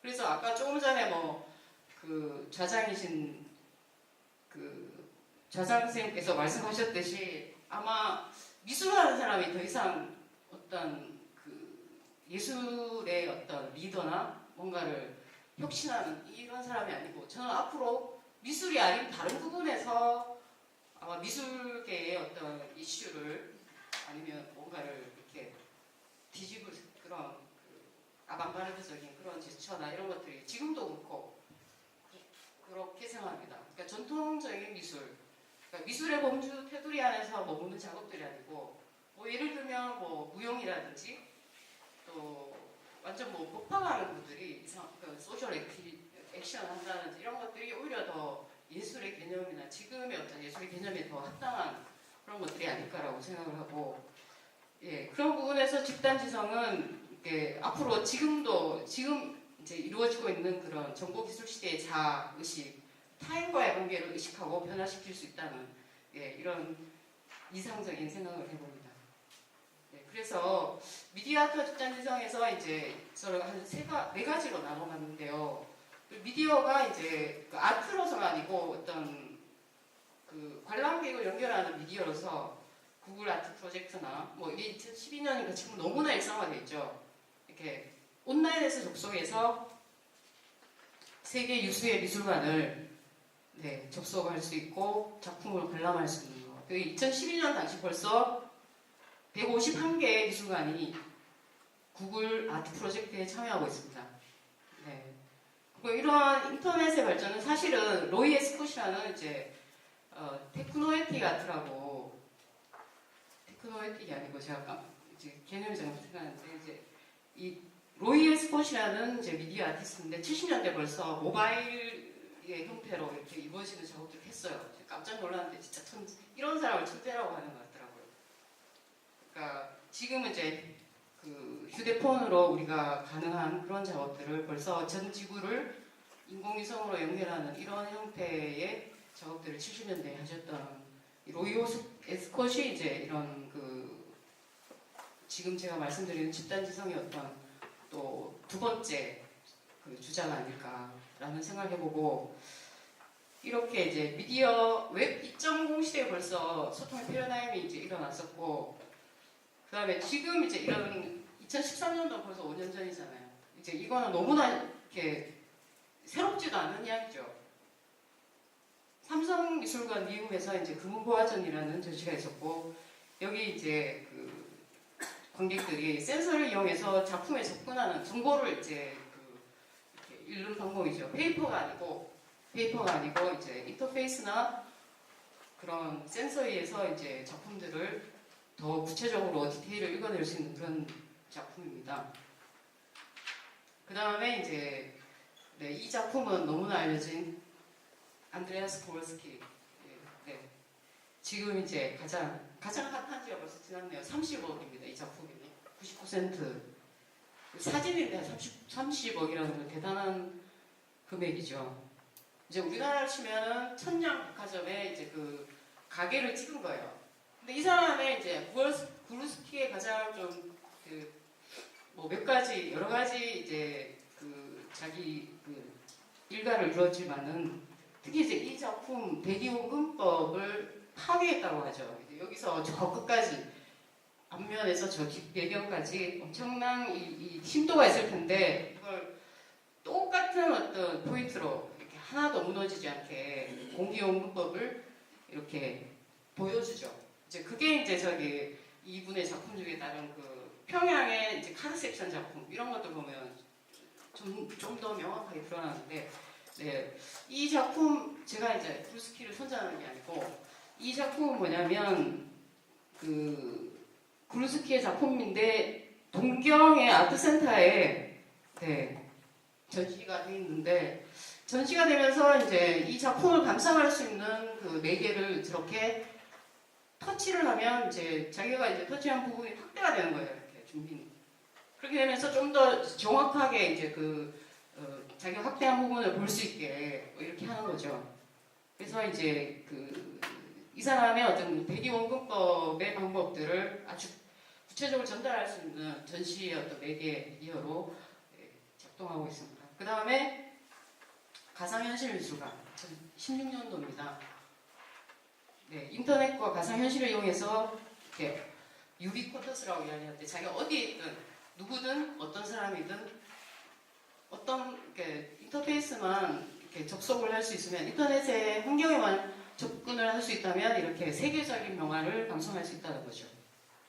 두 번째가 이제 그 웹 2.3.0에서 이제 우리가 유튜브나 트위터라든지 SNS 이게 이제 가장 그 집단지성을 대표적으로 표현할 수 있는 그 어떤 매개라고 할 수 있는데 그 중에서도 이런 이제 SNS, 유튜브, 트위터에 접속을 하면서 그 유저에 의한 집단 예술 창작이 되는 그런 작품의 예시입니다. 혹시 이 영화 보신 적이 있으신지 모르겠는데 라이프 인 어 데이 하루의 영화 이게 진짜 저는 뭐 보통 우리가 근대적 예술의 어떤 개념을 떠오르면 한 사람의 천재가 만들어내는 뛰어난 작품을 우리가 이제 근대적 예술 개념의 예술가잖아요. 근데 저는 이런 걸 보면 지금 평균이 어떻게 예술이 될 수 있나. 더군다나 여기 보면 8만여 명이 하루 동안 자기 그냥 대단한 사람도 아니고 아주 평범한 사람이 자기 일상을 찍어 올려요. 어디에 유튜브에 올립니다. 그러면은 물론 이제 8만여 명에서 속가내죠. 그 속가난 2차적으로 이제 속가진 작품들을 모아서 다시 이제 그 케빈 맥도날드랑 감독과 이제 이 사람하고 감독이 더 있어요. 이분들이 다시 한번 그 프레임 어떤 틀을 만들고 이야기들을 정리하는데 뭐 감동적인 건 좀 있더라고요. 실제로 네. 굉장히 뭐 복잡하고 평균의 작품이 될 것 같지만 실제로 보시면 되게 감동적이에요.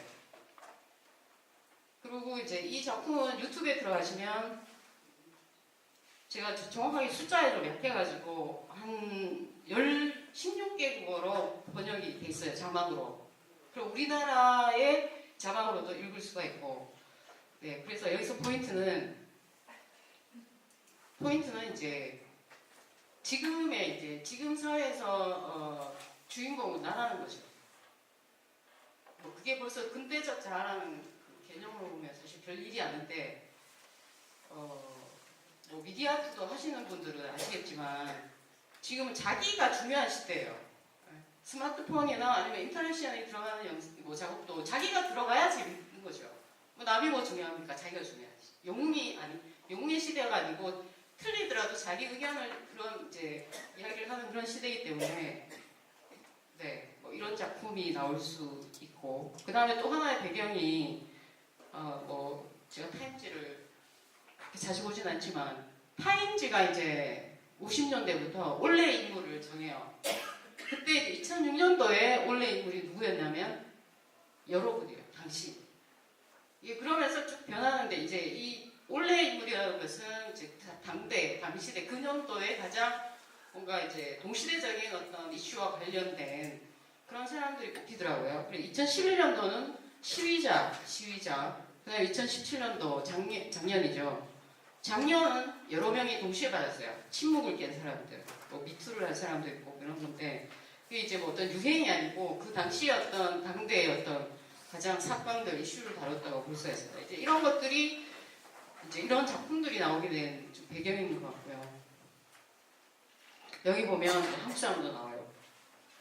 그 다음에 이제 또 하나의 작품이 유튜브 심포니 오케스트라라고 해서 이제 최초 온라인의 이제 오케스트라 프로젝트고 여기 보면 작곡가 탄둔이라는 분이 오케스트라 곡을 썼어요. 그래서 유튜브에 뿌립니다. 이렇게 악보를.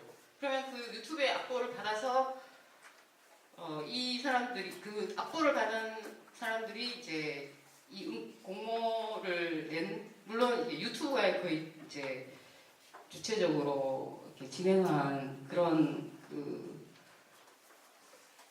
프로젝트였고 기획이었고 거기에 이제 33개국의 101명의 뭐 아마추어 단원도 있고 그다음에 아주 전문가, 전문 프로페셔널한 예술가도 있고요. 그래서 이분들이 이제 참여를 하고 그렇게 해서 3월 20일, 2011년 3월 20일 날 이제 시드니 오페라 하우스에서 공연을 하게 되죠.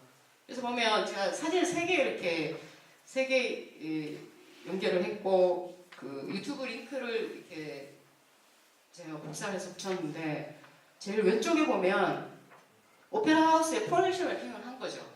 뭐 그런 실제 실내에서 일어나고 있는 것들이 밖에서도 보여지는 그런 형태고 내부에서는 이렇게 그 어떤 온라인 오케스트라 프로젝트로 모인 거기서 한번 이제 101명이 다시 연습을 하게 해서 이제 올려진 그런 작품들이 공연이 되고 있고 세 번째 작품은 이제 이거 실시간으로 이제 이게 저 사람이 들고 있는 게 기타 같지만 기타가 아니고 기타 같기도 하고 아닌 것 같기도 한데 사실은 타블렛인 것 같아요. 그래픽 타블렛으로 이렇게 그림을 그리듯이 하면 저기 오페라 하우스에 이제 실시간으로 작품이 나오는 거죠. 이렇게 연결이 돼서. 그 다음에 이제 두 번 그 SNS 그런 접속을 통한 이제 집단의 시청자에서 요게 이제 정치적인 작품이 되겠죠. 스페인의 이제 홀로그램 포 프리덤이라는 시민단체의 사이트입니다. 이게 사이트 이름이면서도 실제로는 네.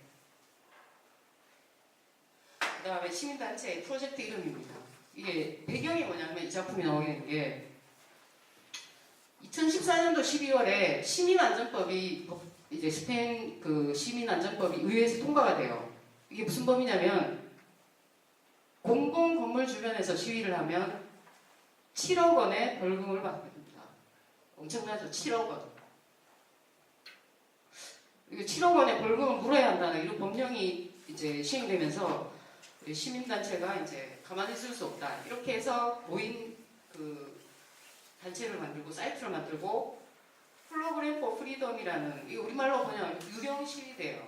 그래서 이 사람들이 아니 그러면은 우리의 주장을 어떻게 할 것인가 법적으로 아주 깨끗하게 시스템 안에서 뭔가를 해도 안 변하니까 그래서 어떻게 하냐면 머리를 굴려요.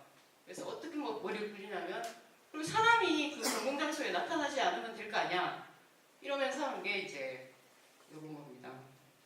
홀로그램 시위를 이게 링크가 안 되네요.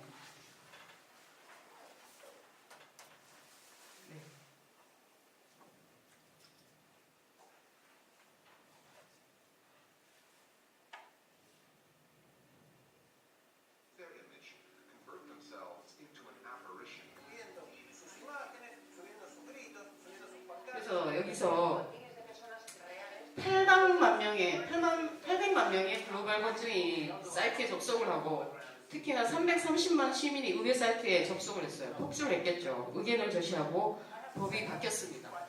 그래서 이렇게 SNS에 그림과 메시지를 업로드하면서 이제 유령 시위가 이루어졌고, 네. 지금 여기 이제 방송의 어떤 그런 우리나라에서도 보도가 됐더라고요.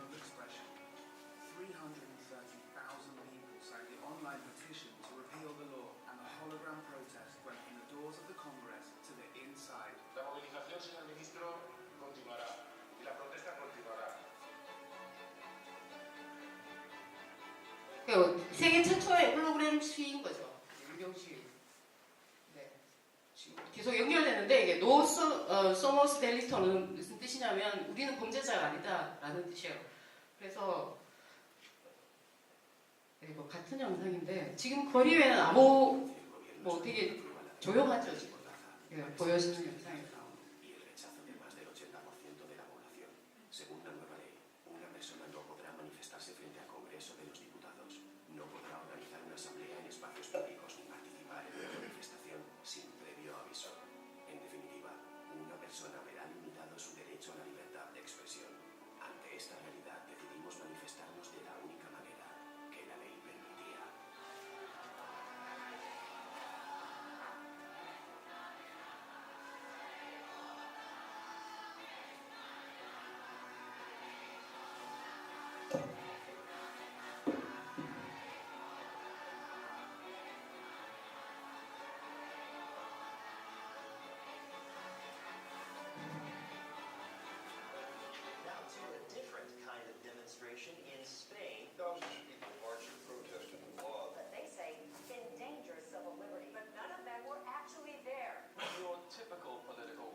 방송도 나오고.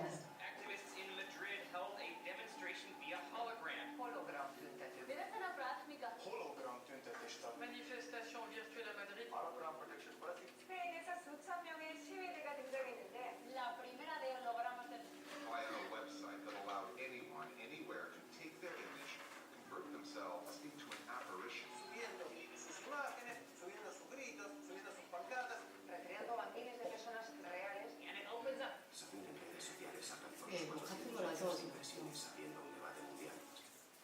네, 이런 뭐 활동들이 있었고, 네, 요거는 제가 다시 들어가요. 요게 이제 우리나라에서도 두 번째 이런 홀로그램 시위대가 있었고, 이게 2016년도에 있었어요. 광화문에 이제 이렇게 네, 엠네스티에서 이렇게 이렇게 작품했어요. 그래서 어떤 그 집회 참가자를 이제 온라인에서 신청을 받고 이 사람들을 이제 이런 그린 스크린에서 촬영을 하고 또 뭐 이렇게 지금 인형극 쓴 사람들 외수가 맞죠? 이런 분들을 네, 촬영을 따로 하고 이제 뒤에 스크린 키로 칼라 키로 뺐겠죠. 이제 해서 그러니까 그 빗빙을 빼고 이걸 홀로그램 필름에다가 이제 영상을 투사를 해서 이런 네, 두 번째 홀로그램 집회를 공공 장소에서 이제 이루어냈습니다. 우선 제가 이 파워포인트에서는요, 나중에 이미지나 이런 것들을 설명 형식으로 하고 앞에 요약된 내용은 잠깐 이제 읽도록 하겠습니다.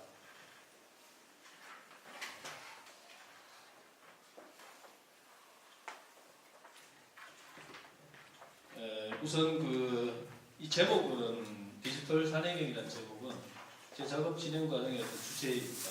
그리고 지금부터 읽어볼 세 단락은 포스트 휴먼 시대에 대한 저희 입장 같은 것, 요약 같은 것으로 볼 수 있겠습니다. 포스트 휴먼 가이테크는 우선은 얘기하고 싶은 것이 합성생물학이라는 얘기인데요. 크레이그 벤터라고 DNA 합성으로 생명을 창조하다라는 그 주제를 가지고 인공생명의 탄생이라는 책을 최근에 펴냈죠.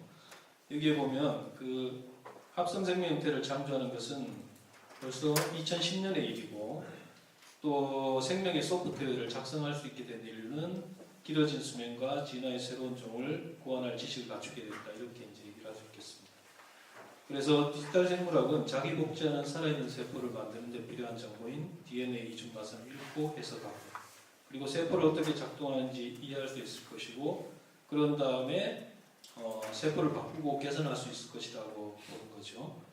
그리고 여러분 많이 들어보셨겠지만 그 유전자 가위라는 것 이것은 사람에게 적용하면 그 DNA를 바꿔서 유전자를 변형시킨 맞춤형하기로도 발전할 수 있다. 이런 전망도 가지고 있습니다.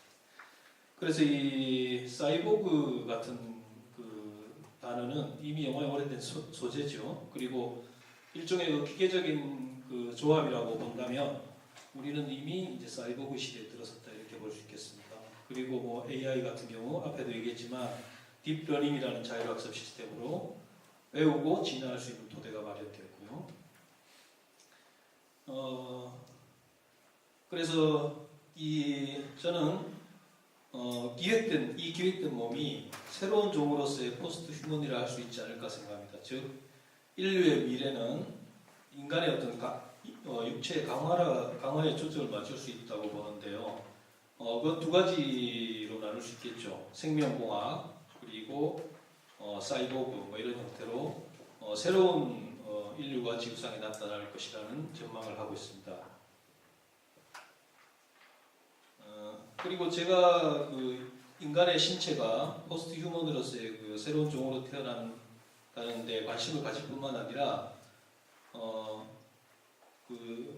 휴먼이 살아갈 세상이 어떤 모습일까에 대한 관심도 가지고 있는데요. 새로운 종이 살아갈 새로운 사회는 새로운 산업혁명으로 시작될 것이라는 전망이죠. 이것은 지금 벌써 얘기하고 있는 우리 흔히 얘기하고 있는 4차 산업혁명에 대한 그런 얘기들입니다. 그래서 클라우드 컴퓨팅, 빅데이터 모바일, 3D 로봇공학, 생명공학, 나노기술 이런 것들이 융합되고 이런 과정으로 나오고 있다고 볼 수 있겠죠. 그래서 이런 어떤 생각들을 뭐 여러분도 많이 주위에서 그 정보를 접하고 있겠지만 여기에서 저는 작가로서 받아들이는 질문은 이겁니다. 새로운 하이 테크놀로지 열기가 뜨거운 이 시대에 예술은 어떤 역할을 해야 할 것일까? 라는 이제 그 주제를 가지고 나름대로 그 생각을 이어갔습니다. 그리고 두 번째 그 삶과 연계된 예술로서의 테크놀로지와 예술인데요. 아트의 기원이 아르스에서 유래했답니다. 아르스는 그리스 테크네를 직역한 것이고요. 뭐 테크네는 영어로 하면 테크닉, 스킬을 뜻하는 거죠. 그래서 조기 예술 개념은 사실 이렇게 되어 있습니다. 물품, 선박, 침대, 가옥, 조각상 등 모든 것을 만드는 솜씨, 군대, 통솔, 관중을 사르는 솜씨까지를 뜻했다고 하죠. 그리고 여러분 아시다시피 르네상스는 다방면에 걸친 그 새로운 융합과 문화를 창조하는 시도였고 합리화 일성의 과학적 군대를 열었다 이렇게 볼 수 있는데요. 오늘날 그 융합과 통섭으로 다양한 분야를 넘나드는 것처럼 일상이 이제는 예술의 무대가 되고 다원 예술로 장르 간의 융합을 꾀하고 하이 테크놀로지와 예술이 하나의 프로젝트로 어우러지는 그 현상들을 우리가 많이 볼 수 있죠. 근데 이런 것들은 결국은 고대의 우리 예술 개념이 먼 길을 돌아서 원래 그 예술에 대한 어떤 개념으로 만나고 있지 않나 이런 생각을 하게 됩니다. 그리고 또 인문학과 예술의 융합 같은 것들도 많이 얘기가 되고 있는 시대고요. 자세한 것들은 여러분들이 한번 읽어보시면 좋을 것 같고, 그래서 결국 두 번째 테크놀로지와 예술에서도 저는 같은 질문을 하고 싶습니다. 즉 새로운 하이 테크놀로지 시대에 예술은 어떤 역할을 해야 하는 것일까? 그리고 세 번째 단락 포스트 휴먼 시대 예술에 관해서 제가 정리를 해보았습니다. 여기서 중요한 것은 포스트 휴먼이라는 것이 호모사피엔스의 단절로부터 시작될 것처럼 사실 사람들이 많이 얘기하지만 사실 생각해보면 포스트 휴먼의 설계자는 호모사피엔스이죠. 그래서 최초의 포스트 휴먼 설계자는 결국 휴먼일 수밖에 없다는 말입니다. 즉 다시 말해서 휴먼이 가진 소프트웨어인 인문학과 예술적 상상력에 도움 없이 설계된 포스트 휴먼은 사실 무의미할 수도 있고 또 그야말로 단절된 휴먼과 상관없는 새로운 존재가 될 수도 있겠죠. 그래서 무한한 잠재력을 가진 테크놀로지를 현실적으로 실현시키기 위해서는 창조적 기획이 결국 필요한데요.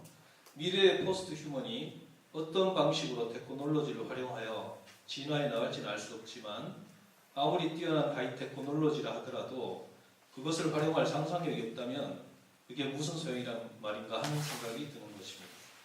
그래서 그런 의미에서 하이 테크놀로지 시대에 예술적 상상력과 긍정적인 인문학의 사유가 또 필요한 것이 아닐까라고 생각해 봅니다. 세 번째 단락에서도 마찬가지로 같은 질문을 하게 됩니다. 새로운 하이 테크놀로지 시대, 예술은 어떤 역할을 해야 하는 것일까? 그러면 제가 작가로서 개인적인 어떤 이 질문에 대한 대답을 하는 것으로서 이제 결론을 잡고 싶은데요. 제가 이 지금 발제의 제목이기도 한 디지털 사내경 그리고 이디의 포스트 휴먼 보고서 이렇게 이제 주제를 정했는데요. 저는 최근에 이 작업들을 우선 이야기를 만들고요. 지금 앞에서 얘기한 이런 다양한 그 관점들을 가지고 이야기를 만들고 그 이야기를 평면 작업 형식으로 그러니까 구상이나 어떤 내용들, 이미지들을 이제 표현을 하고 또 캐릭터화시킵니다. 이 작업들을 입체 작업이나 이런 것들로 그 이야기 속에 등장하는 캐릭터들을 실제적으로 구현해 보는 거죠. 그리고 이런 입체 작업이나 그 이야기 속에 등장하는 어떤 풍경들을 입체와 영상 설치 작업으로 이렇게 표현을 해보고요. 그리고 다양한 다른 분야와 퍼포먼스를 이제 프로젝트로 기획하면서 다원 예술을 지금 공연을 해보는 이런 형식의 작업을 진행을 했고요. 또 앞으로도 이어나가보고 싶습니다. 그리고 지금 말씀드린 이런 디지털 사내경이라는 주제를 가지고 작업을 진행 중이기도 합니다. 그래서 이야기를 반 정도 지금 진행을 하고 있고 평면 작업들은 개인진 형식으로 이렇게 발표를 하기도 했었고요. 그리고 나머지 그 단계들은 또 순차적으로 몇 년이 될지 몇 달이 될지 모르겠지만 표현을 해보고자 합니다. 그리고 마지막에는 결국 이제 이런 내용들을 묶은 어떤 뭐 책자 형식이 될 수도 있고 그게 어떤 그 대규모 전시회 형식이 될 수도 있고 이렇게 정리가 되겠죠. 그래서 우선 이 디지털 산해경 그리고 부제로 이드의 포스트 휴먼 보고서라는 이야기를 잠깐 소개하면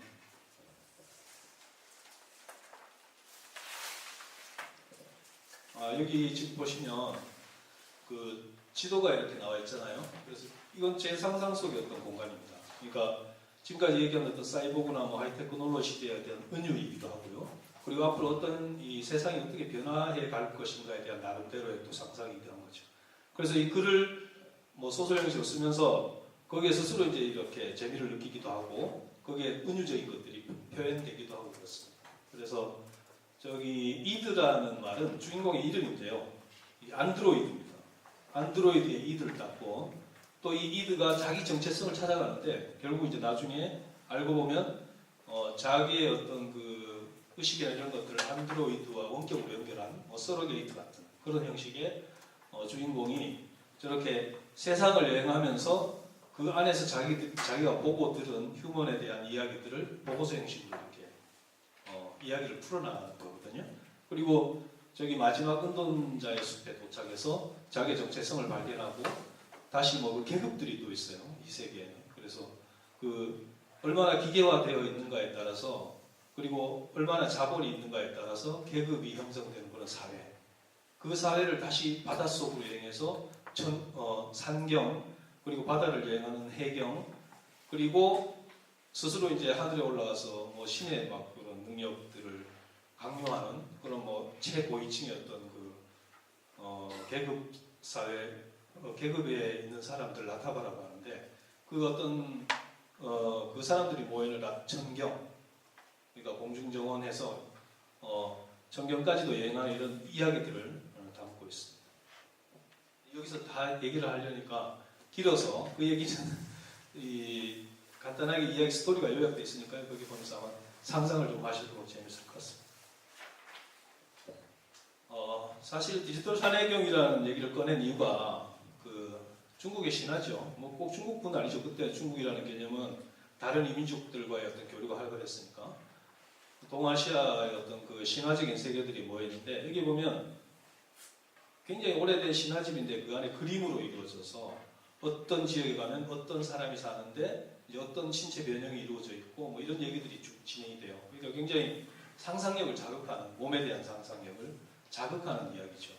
그래서 이 산해경이라는 내용을 우리가 지금 얘기하고 있는 뭐 포스트 휴먼에 이제 적용을 시켜보면 어떻게 변화해 갈 것인가 거기에 대한 이제 그 매칭 같은 이미지 그것으로서 이제 산해경을 제시를 한 거죠. 그래서 앞에 이제 디지털이라는 이제 그 단어를 붙인 거고요. 그래서 이제 일단 스토리가 이렇게 진행이 되면 그다음 두 번째 단계로는 이제 그 이야기에 대한 뭐 우리 영화 만들 때 그 콘티 하듯이 이미지를 스스로 한번 만들어봤어요. 그래서 저기 지금 나오는 이미지는 제가 컴퓨터 부품들을 가지고 실제로 만든 입체 작품이거든요. 그 입체 작품을 뭐 이렇게 평면으로도 그리고 캐릭터화 시켜서 입체로도 그리고 영상으로도 이렇게 진화를 시켜나가는 거죠. 그래서 이 캐릭터 그래서 이제 그 콘티 형식은 그 이미지나 형상들을 그 이야기를 잘 표현할 수 있는 평면작으로 제시하고요. 그다음에 캐릭터는 물론 평면으로도 표현되겠지만 스토리 속에 등장하는 인물들을 입체로 실제로 만들어서 또 그 입체를 또 변형을 시켜서 다른 이미지로 변화시키기도 하고 이런 과정을 거칩니다.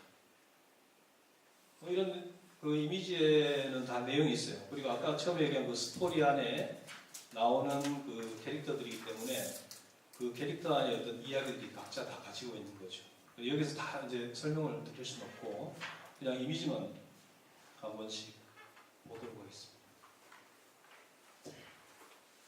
뭐 동서양의 어떤 신화나 이런 것들이 제 관심을 가지는 이유 중에 하나도 사실은 테크놀로지가 굉장히 발전을 한다고 하지만 기술만으로 어떤 그 기술을 활용할 수 있는 방식은 사실 그렇게 많지는 않다고 봐요.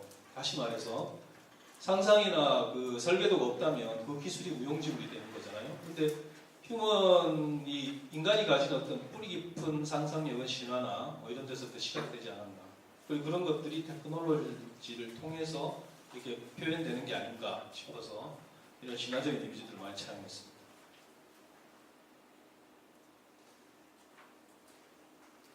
그리고 이 몸은 사실 동물과 식물 그리고 다양한 우리 세계에 접할 수 있는 다른 존재들을 가로지르는 몸입니다. 그게 이제 테크놀로지와 연결됐을 때 우리의 상상력을 자극할 수 있는 새로운 신체가 될 수도 있지 않을까 이런 의미에서 이렇게 변형시켜 보는 것들입니다.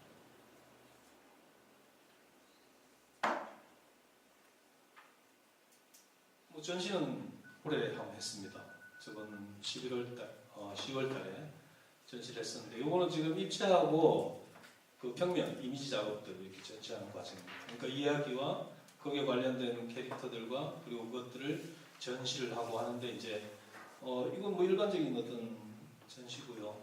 그다음에 이런 작업들을 좀 더 재미있게 그러니까 뭐 아까 얘기한 그런 인터랙티브나 무슨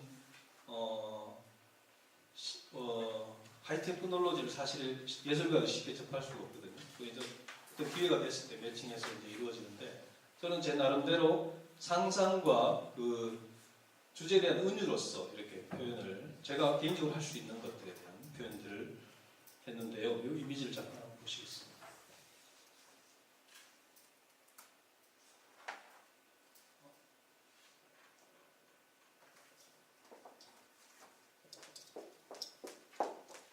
이게 영상이 연결이 안 되나요?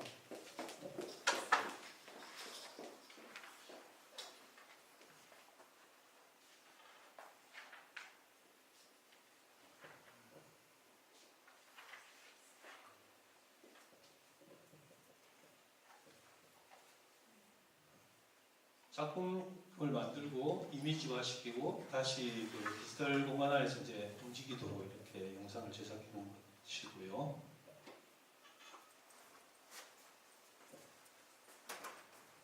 올해 초에 그 아시아 문화전당이라고 광주했습니다. 거기 가면 이제 굉장히 이런 테크놀로지와 예술을 접목한 그런 그 매칭 프로그램들이 많아요. 그래서 한 3개월 정도 작업을 했었는데 거기에서도 마찬가지 옛날 이야기에 대한 것들을 은유해서 영상하고 설치 형식으로 해서 이렇게 표현해 본 작업입니다. 뭐 이런 식으로 그 세 번째 단계죠. 미디어 이렇게 설치 형식으로 제가 가진 이야기들을 이제 구체화시켜 나가는 과정이 되겠습니다.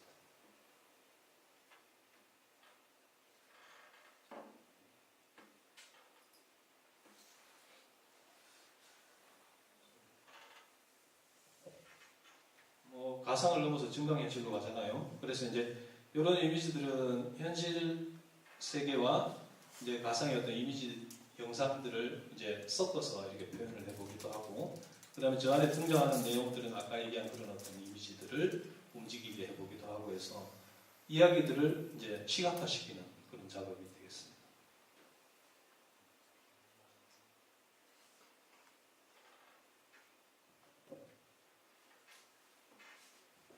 뭐 이 외에도 설치한 다음에 관객과의 상호 소통을 통해서 이야기들을 좀 더 이제 신체적으로 체험해 볼 수 있는 그런 작업들을 한다든지, 그다음에 그 이미지 이야기를 전시 공간에 어떤 설치 형식으로 하고, 그다음에 공연하고 같이 섞어 다른 장르의 공연을 이렇게 이어보기도 하고요. 이거는 그 예술발전소에서 작년에 그 협업한 그 무용과 연극 뭐 이런 것들로 해서 같이 협업한 이미지입니다. 뭐 공연 같은 것도 협업을 한번 해본 적이 있고, 그리고 뭐 꼭 책은 아니겠지만 다양한 형식으로 이런 이야기들을 정리한 그 결과물을 이제 내보는 것 빨리 마치라고 지금. 이런 내용들을 정리하는 것으로서 이제 작업에 이제 그 피날레를 장식하게 되고, 요 세 가지 이미지는 그동안 제가 뭐 아까 얘기한 그런 이야기들을 그냥 자연스럽게 재미있게 우리의 시대에 대한 것들을 진지하게 하기보다는 뭐 판타지 같은 이야기들로 재미있게 이제 엮어본 그런 출판한 세 권의 책을 이제 보여드리는 이미지입니다. 자, 그러면 긴 시간 고생 많으셨습니다. 목걸이 얘기인데 그냥 뭐라고 표현하기는 어려운데 뭐 개인적으로 다르게 느껴지는 것들이 그 지금 AI에서도 이게 실험이 되고 있는지 이게 어느 정도의 가능성들이 앞으로 있는지 이런 것들이 사실 궁금했거든요. 생각을 많이 하신 그런 질문이라고 생각이 되고요. 사실 저도 좀 뭐 그런 측면에 생각을 해본 면도 있는데, 먼저 이제 조건에 따라서 반응을 하는 것이 AI 그 지능의 그 엘리먼트 요소라고 한다 그러면, 그걸 조금 더 일반화시키면 결국 입력이 주어졌을 때 뭔가 출력을 하는 그런 시스템이 결국은 자동 시스템의 어떤 기본적인 구조가 아닐까. 그랬을 때 입력을 받은 시점과 출력을 내보내는 시점이 그 시간 차이가 벌어지게 되면 이 인과관계를 참 설명하기 어려워지는 그런 면이 있겠죠. 그랬을 때 그 결국은 사람도 직관을 가지고 어떤 직관적인 행동을 한다고 하면 아무것도 주어지지 않는데 직관적인 행동만 나왔다라고 보기보다는 어쩌면 아주 오랜 시간 동안 뭔가 이렇게 축적된 정보가 있고 그런 정보들을 토대로 뭔가 하나의 입력이 주어졌을 때 출력을 내보내는 그런 그 구조가 있는 것으로 생각할 수 있지 않겠느냐. 그러니까 그 사람의 직관이라는 게 인과관계를 설명하기가 어려워서 그렇지 결국 그것도 입력과 출력의 관계가 있는 그런 그 시스템으로도 설명할 수 있지 않겠느냐는 생각을 들거든요. 그렇다면 결국은 그 단순한 시스템들이 또 단순한 AI 시스템들이 그런 직관을 가진 듯한 행동을 보이기는 아마 쉽지는 않을 겁니다. 왜냐하면 그런 정도의 어떤 많은 정보와 어떤 복잡한 그 메커니즘 그리고 그 어떤 그 모호한 그 시간차, 입력과 출력의 시간차를 가진다면 그런 시스템 굉장히 어려운 시스템일 겁니다. 그런데 아마 좀 더 미래에는 어쩌면 또 지금도 어쩌면 그런 게 있을 수도 있고요. 정말 이 시스템이 직관적인 그런 그 사고 능력을 가지고 있겠구나라고 보여지는 설사 또 그렇게 안 가지고 있다 하더라도 그렇게 보여지는 그런 시스템 얼마든지 가능할 것 같고요. 점점 더 저희가 그런 시스템이 나오는 그런 시스템 보는 경험들을 좀 더 많이 하게 될 것 같습니다.